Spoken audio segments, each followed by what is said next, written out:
Hi friends, હું છું રોકી આહિર અને આવતીકાલે છે ઉત્તરાયણ.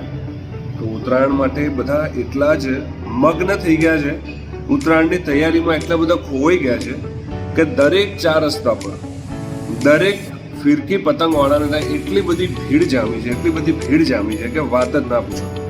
બધા પોતપોતાની રીતે અલગ અલગ ટાઈપની દોરી, અલગ અલગ ટાઈપના પતંગ, અલગ અલગ ટાઈપના અવાજ કરવાના ઘણા બધા સાધનો લઈ આવે છે ને. તો ઉત્તરાયણની મજા તો આપણે કરતા રહીશું, પણ સાથે સાથે થોડીક તકેદારી એ પણ રાખશું કે જે મૂંગા પશુ પક્ષીઓ છે ને, એમનો શું વાંક? એમને તો ખબર જ નથી ઉત્તરાયણ શું છે.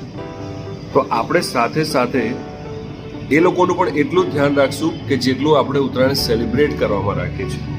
તો હું મારી ચેનલ થકી એક જ મેસેજ પાસ કરવા માંગુ છું કે એક માણસની તકેદારી એ એની જવાબદારી. એવા દરેક લોકો વિચાર કરે અને બધા આવું ધ્યાન રાખે તો કેટલા પણ મૂંગા પશુ પક્ષીઓના જીવ બચી શકે.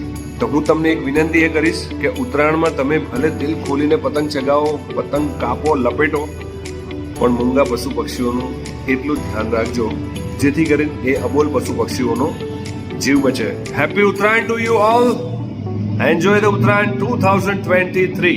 Thank you very much. મારી ચેનલ સબસ્ક્રાઇબ ના કરી હોય તો કરી લેજો. Love you.